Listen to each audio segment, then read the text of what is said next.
Lecture du livre des Actes des Apôtres. À Jérusalem, par les mains des apôtres, beaucoup de signes et de prodiges s'accomplissaient dans le peuple. Tous les croyants d'un même cœur se tenaient sous le portique de Salomon. Personne d'autre n'osait se joindre à eux. Cependant, tout le peuple faisait leur éloge. De plus en plus, des foules d'hommes et de femmes, en devenant croyants, s'attachaient au Seigneur. On allait jusqu'à sortir les malades sur les places en les mettant sur des civières et des brancards. Ainsi, au passage de Pierre, son ombre couvrirait l'un ou l'autre. La foule accourait aussi des villes voisines de Jérusalem, en amenant des gens malades ou tourmentés par des esprits impurs, et tous étaient guéris.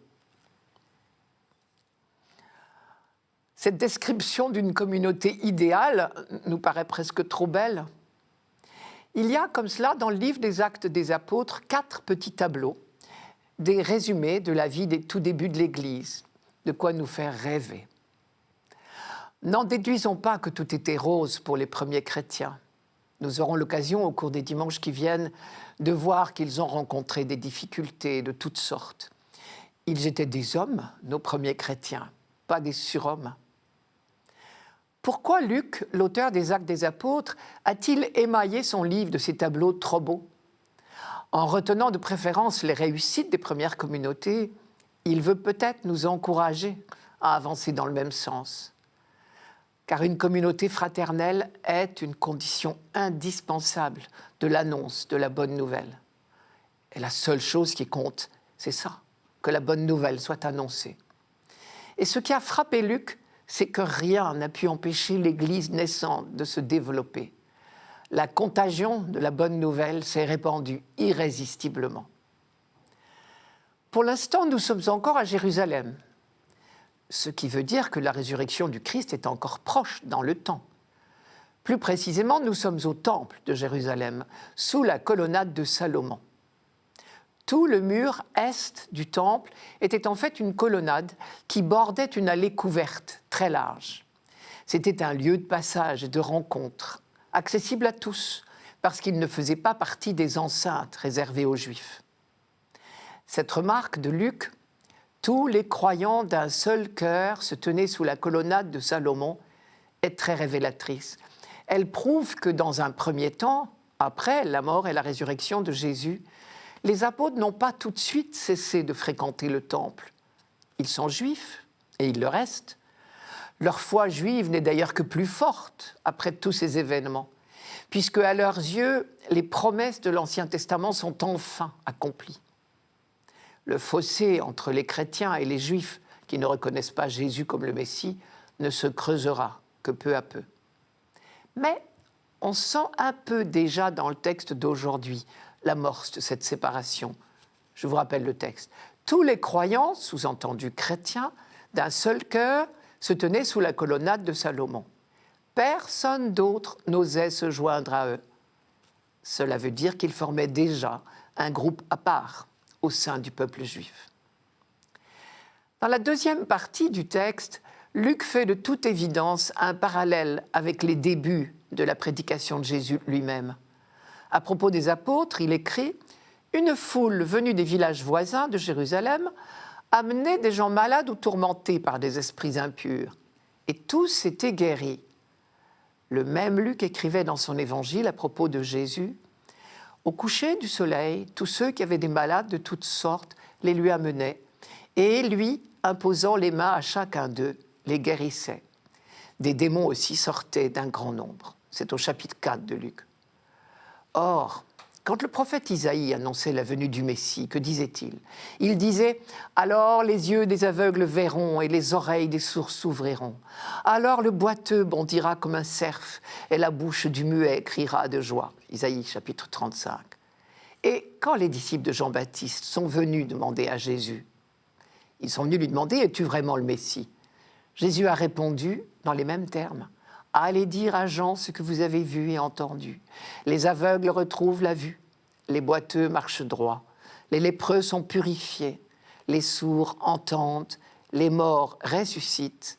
La bonne nouvelle est annoncée aux pauvres. Ça, c'est Luc chapitre 7. En insistant sur les guérisons opérées par Pierre et les apôtres, Luc veut donc nous dire, c'est bien la même œuvre du Messie qui continue. Les apôtres ont pris le relais. Alors on comprend où il veut en venir. Il fait l'histoire des apôtres dans le but bien précis de dire à sa communauté, à vous maintenant de prendre le relais des apôtres. Le Christ compte sur vous. Grâce à ce témoignage des apôtres, des hommes et des femmes de plus en plus nombreux adhéraient au Seigneur par la foi, nous dit Luc.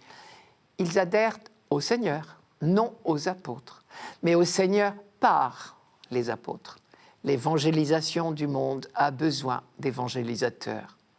Luc nous dit encore une fois, à bon entendeur, salut. À relire d'un peu plus près encore ces versets, je remarque une chose.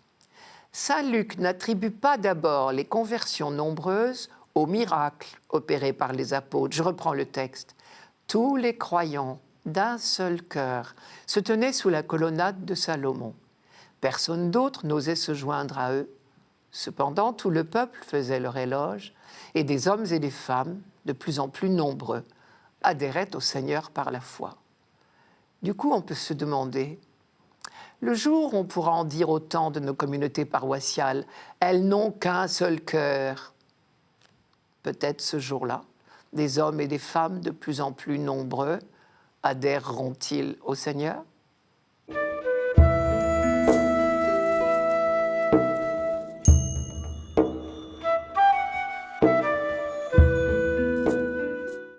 Psaume 117. Que le dise Israël, éternel est son amour. Oui, que le dise la maison d'Aaron, éternel est son amour. Qu'ils le disent ceux qui craignent le Seigneur, éternel est son amour. La pierre qu'ont rejetée les bâtisseurs est devenue la pierre d'angle. C'est là l'œuvre du Seigneur, la merveille devant nos yeux. Voici le jour que fit le Seigneur, qu'il soit pour nous jour de fête et de joie. Donne, Seigneur, donne le salut. Donne, Seigneur, donne la victoire.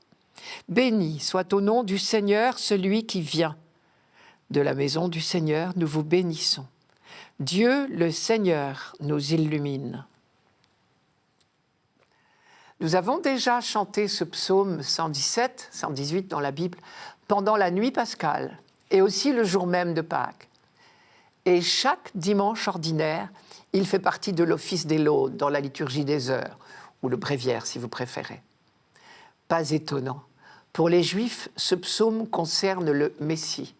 Et pour nous, chrétiens, quand nous célébrons la résurrection du Christ, nous reconnaissons en lui le Messie attendu par tout l'Ancien Testament, le roi véritable, le vainqueur de la mort. Et c'est donc à ce double niveau de l'attente juive et de la foi chrétienne que je vous propose de l'entendre. Dans la foi juive, c'est un psaume de louange. Il commence d'ailleurs par le mot « Alléluia » qui signifie « louer Dieu » et qui donne bien le ton de l'ensemble. Ensuite, il comporte 29 versets. Et sur cet ensemble de 29 versets, il y a plus de 30 fois le mot « Seigneur », les fameuses 4 lettres du nom de Dieu en hébreu, YHVH, ou au moins « Yah », qui en est la première syllabe.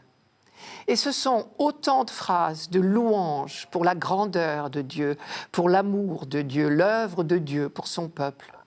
Une vraie litanie. Ce psaume de louange est chanté pour accompagner un sacrifice d'action de grâce au cours de la fête des Tentes. Cette fête tellement importante qui dure 8 jours en automne. Je commence par vous raconter le déroulement de cette fête des Tentes. Le rite le plus visible pour des étrangers se situe hors du temple. Pendant toute cette semaine, on habite, même en ville, dans des huttes de branchage, les tentes ou tabernacles, d'où le nom de cette fête, en mémoire des tentes du désert et aussi de la protection de l'ombre de Dieu pendant l'Exode. D'autres rites se déroulent à l'intérieur du temple, des célébrations de toutes sortes, dont le point commun est le renouvellement de l'Alliance. Célébrations au cours desquelles chaque pèlerin brandit des rameaux en les agitant.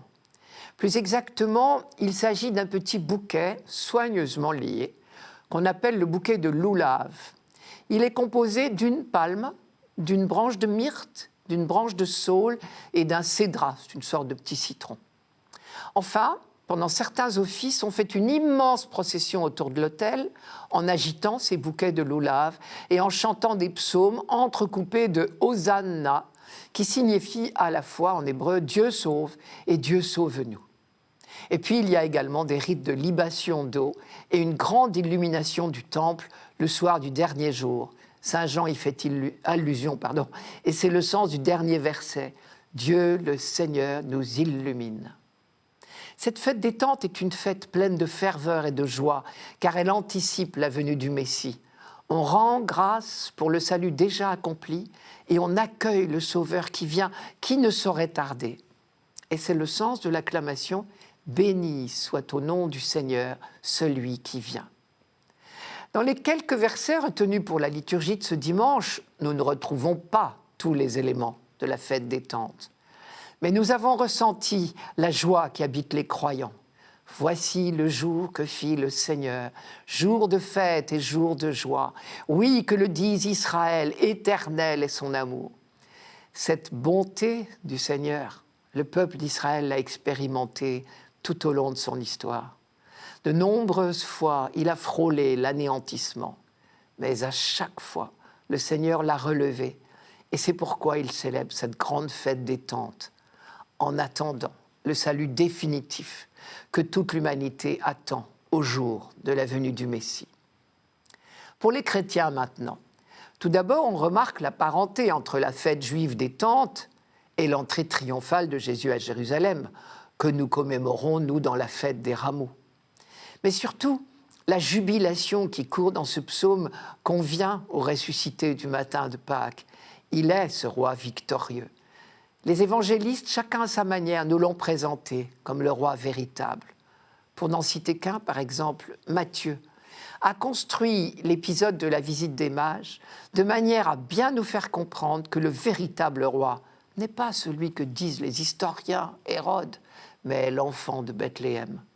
Ou bien Jean, dans le récit de la Passion, nous présente Jésus comme le vrai roi des Juifs. En méditant le mystère de ce Messie rejeté, méprisé, crucifié, les apôtres ont découvert un nouveau sens à ce psaume. Jésus est cette pierre angulaire, rejetée par les bâtisseurs et qui devient la pierre maîtresse. Rejeté par son peuple, il est devenu la pierre de fondation de l'Israël nouveau. Il est vraiment celui qui vient au nom du Seigneur, comme dit le psaume. L'expression même a été employée, rappelez-vous, lors de son entrée solennelle à Jérusalem. Enfin, on se souvient que ce psaume était chanté à Jérusalem à l'occasion d'un sacrifice d'action de grâce. Jésus, lui, vient d'accomplir le sacrifice d'action de grâce par excellence. Il est l'Israël nouveau qui rend grâce à Dieu son Père. Et c'est même ce qui caractérise Jésus. Toute son attitude envers son Père n'est que action de grâce. Et c'est cela, justement, qui inaugure entre Dieu et l'humanité l'alliance nouvelle. Celle où l'humanité n'est que réponse d'amour à l'amour du Père.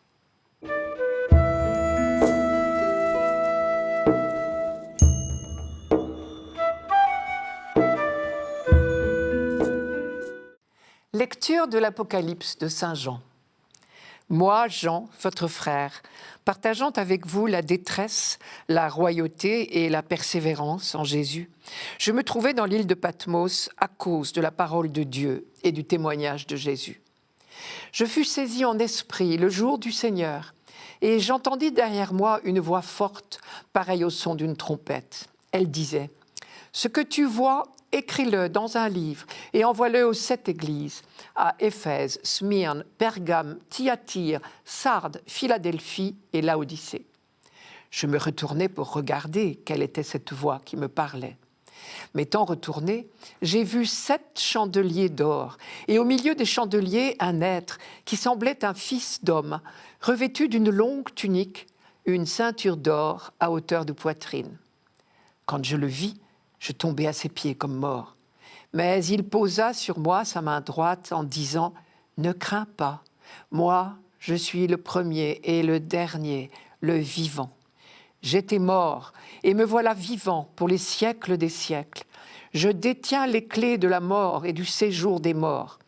Écris donc ce que tu as vu, ce qui est, ce qui va ensuite advenir.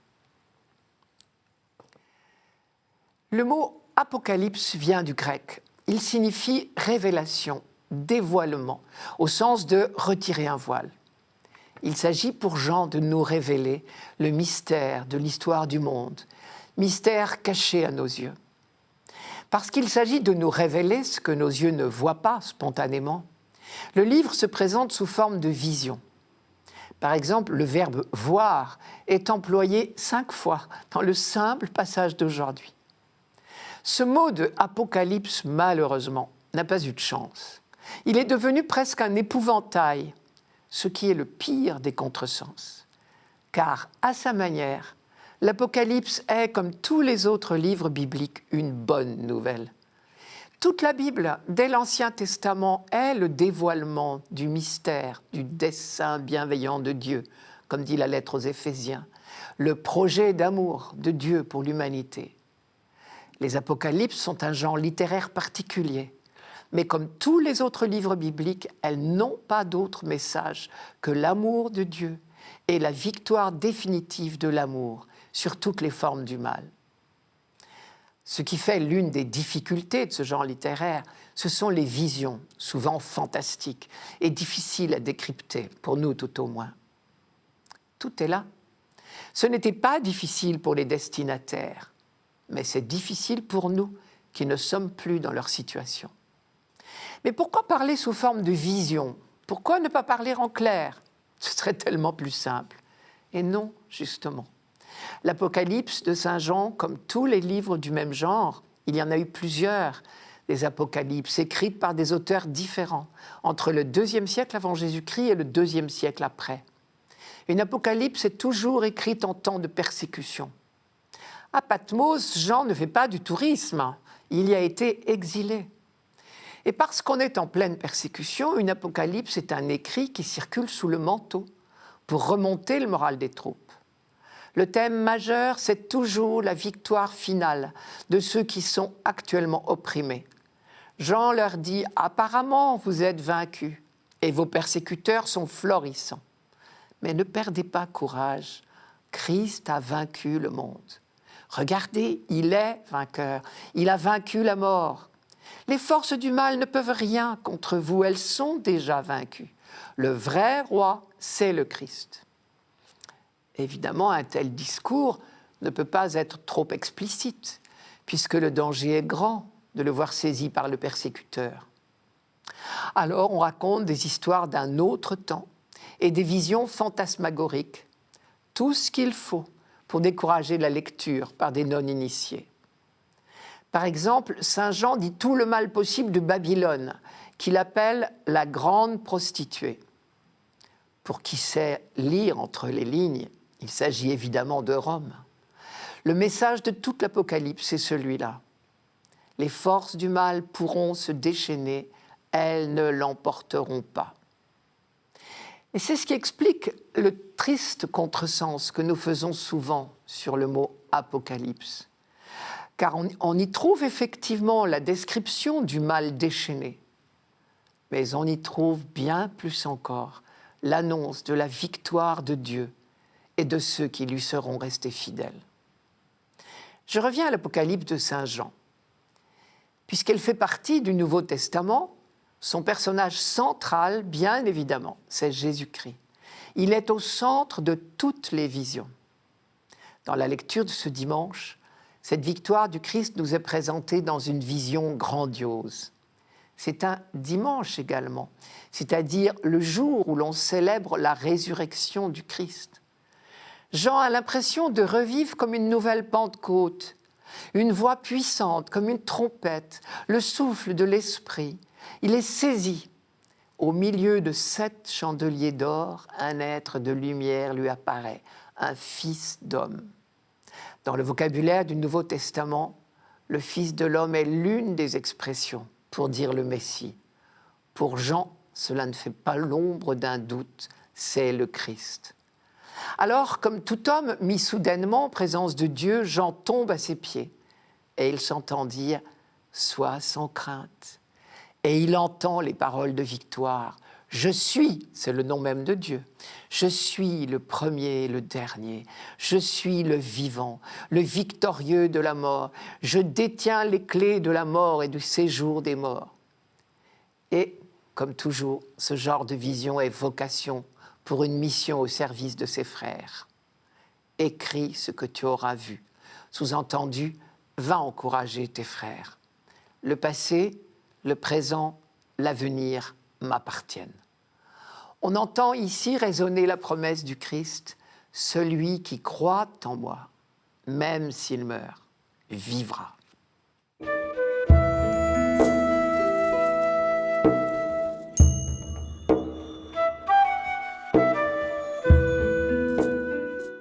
Évangile de Jésus-Christ selon saint Jean. C'était après la mort de Jésus.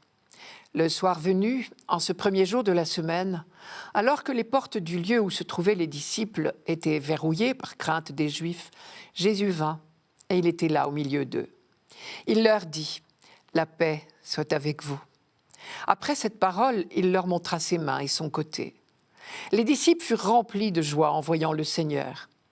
Jésus leur dit de nouveau « La paix soit avec vous ». De même que le Père m'a envoyé, moi aussi je vous envoie. Ayant ainsi parlé, il souffla sur eux et il leur dit « Recevez l'Esprit Saint. À qui vous remettrez ses péchés, ils seront remis. À qui vous maintiendrez ses péchés, ils seront maintenus. » Or, l'un des 12, Thomas, appelé Didyme, c'est-à-dire jumeau, n'était pas avec eux quand Jésus était venu. Les autres disciples lui disaient « Nous avons vu le Seigneur !» Mais il leur déclara « Si je ne vois pas dans ses mains la marque des clous, si je ne mets pas mon doigt dans la marque des clous, si je ne mets pas la main dans son côté, non, je ne croirai pas. » 8 jours plus tard, les disciples se trouvaient de nouveau dans la maison et Thomas était avec eux. Jésus vient alors que les portes étaient verrouillées et il était là au milieu d'eux.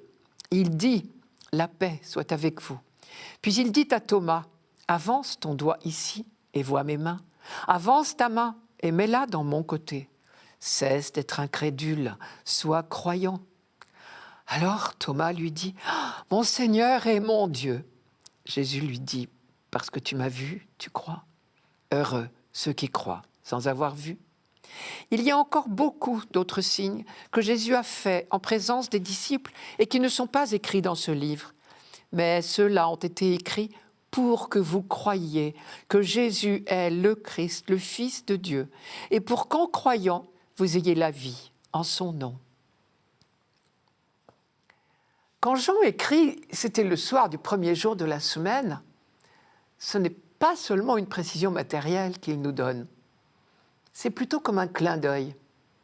Quand il écrit son évangile, il y a déjà à peu près 50 ans que les fêtes se sont passées. 50 ans que les chrétiens se réunissent chaque dimanche pour fêter la résurrection de Jésus. Le clin d'œil, c'est, vous comprenez pourquoi on se rassemble chaque dimanche? Et d'ailleurs, notre mot français vient du latin « dies Dominicus », qui veut dire « jour du Seigneur ». Chaque dimanche, nous annonçons que le jour du Seigneur, le jour de la création nouvelle, est enfin venu. Le dessein bienveillant de Dieu est enfin accompli. C'est précisément ce jour-là, le premier jour de la semaine, que le Christ donne l'Esprit à ses disciples, comme le prophète Ézéchiel l'avait annoncé. Je cite « Je mettrai en vous mon propre esprit ». Jésus souffle sur ses disciples et dit « Recevez l'Esprit Saint ». Et Jean a repris intentionnellement le mot du livre de la Genèse. Comme Dieu a insufflé à l'homme l'haleine de vie, Jésus inaugure la création nouvelle en insufflant à l'homme son esprit. En écho, la 4e prière eucharistique rend grâce pour le don de l'esprit, le premier don fait aux croyants. Dans la Bible, l'esprit est toujours donné pour une mission. Et effectivement, Jésus est venu pour confier à ses disciples leur mission. Comme le Père m'a envoyé, moi aussi, je vous envoie. À Pilate, 3 jours auparavant, il a dit « Je suis né, je suis venu dans le monde pour rendre témoignage à la vérité. » Et Pilate avait posé la question « Qu'est-ce que la vérité ?» Jésus confie à ses disciples la mission d'annoncer à leur tour au monde la seule vérité, la seule dont les hommes ont besoin pour vivre. Dieu est Père, il est amour, il est pardon et miséricorde. Je vous envoie. On se rappelle que les disciples étaient verrouillés. Et il leur dit « je vous envoie ». C'est-à-dire, il n'est plus question de rester verrouillé. La mission est urgente. Le monde meurt de ne pas savoir la vérité. Il est, comme dit Jésus, maintenu dans son péché, c'est-à-dire dans son éloignement d'avec Dieu. Il n'y a pas d'autre mission définitive que de réconcilier les hommes avec Dieu. Tout le reste en découle. À qui vous remettrez ces péchés, ils seront remis. À qui vous maintiendrez ces péchés, ils seront maintenus. On pourrait traduire « allez annoncer que les péchés sont remis », c'est-à-dire pardonnés. Soyez les ambassadeurs de la réconciliation universelle. Et si vous n'y allez pas, cette nouvelle de la réconciliation ne sera pas annoncée. Le Père vous confie cette mission urgente et indispensable, comme le Père m'a envoyé. On a ici, de la bouche même de Jésus-Christ, un résumé de toute sa mission. C'est comme s'il nous disait « Le Père m'a envoyé pour annoncer la réconciliation universelle, pour annoncer que les péchés sont pardonnés, que Dieu ne tient pas compte des péchés des hommes. Annoncer une seule chose, que Dieu est amour et pardon. À votre tour, je vous envoie pour la même mission. » Le premier péché, celui qui est la racine de tous les autres, c'est de ne pas croire à l'amour de Dieu. Vous donc, je vous envoie. Allez annoncer à tous les hommes l'amour de Dieu. Reste la phrase « À qui vous maintiendrez ces péchés, ils seront maintenus ». Être maintenu dans son péché, c'est vivre hors de l'amour de Dieu.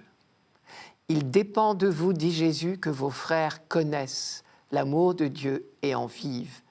Le projet de Dieu ne sera définitivement accompli que quand vous, à votre tour, aurez accompli votre mission. Comme le Père m'a envoyé, moi aussi, je vous envoie.